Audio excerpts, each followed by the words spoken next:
So if you've watched a lot of Michael Seibel's videos on how to build an MVP, you're probably used to the idea of iterating quickly, releasing quickly, and showing your users what you've built.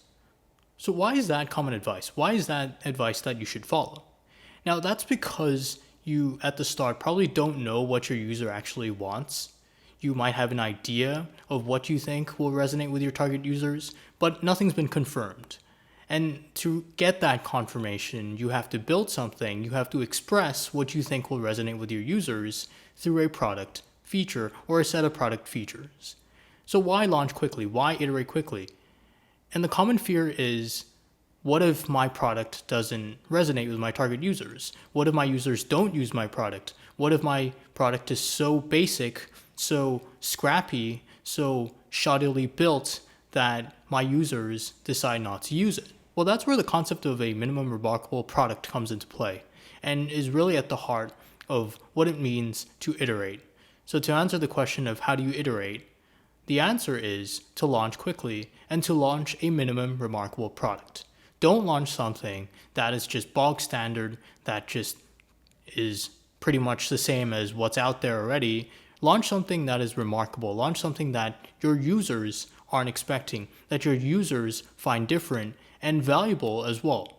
So the minimum remarkable product concept is sort of like the MVP concept, but it's slightly different in that while the MVP focuses on launching quickly, it doesn't really cover the aspect of what exactly is going to resonate with your target users. The minimum remarkable product concept, which is covered in a YC talk by David Rushenko, who was the co-founder of Weebly, he talks about building something that impresses your target user, that interests them, that makes them want to know more.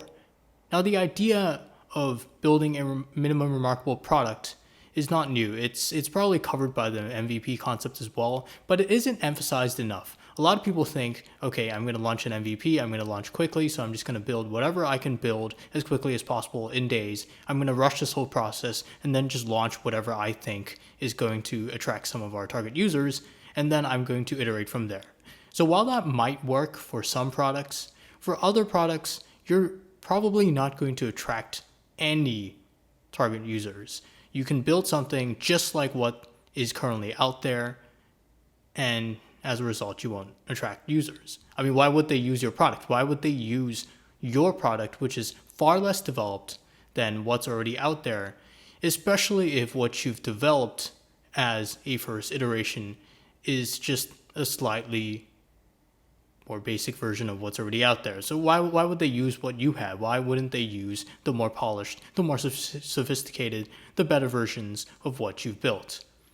So in response to the question, how do you iterate? How do you iterate on a product? Well, you think about what is going to resonate with your target users. You build a feature or you express your product concept in a way that resonates with your target users. And you can see that resonating with your target users is just my way of capturing the sensation of having users pull you in a direction. They respond to, let's say you post this on Product Hunt, and they actually comment on your product. They talk about what kind of features should be added to the product, why it's interesting, why they love the product concept. That's the pull you want. That's what I mean by having your product resonate with your target users.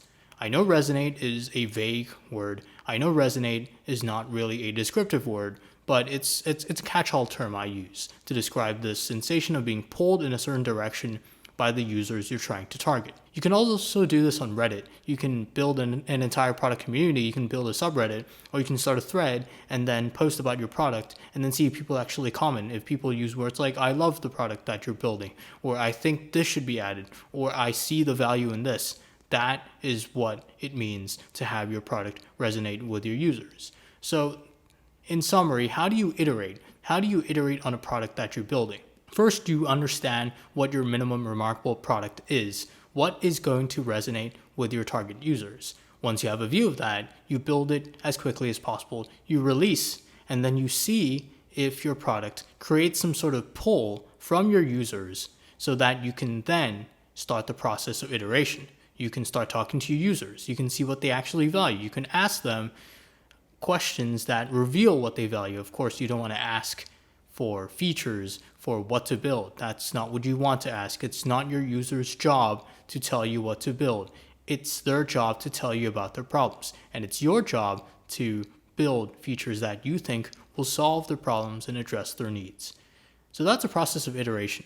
Build something remarkable, see if it creates some sort of pull from your users, and if it doesn't, go back to the drawing board, build something else that you think is remarkable. And if you do hit on something that is remarkable, start talking to your users and then release version after version. And just repeat this process. Just repeat this process of creating versions of your product until you get to a point where your user count starts growing and you start getting engagement, you start getting retention. So that's how you create a minimum remarkable product, and that is how you iterate on your product as an early stage start.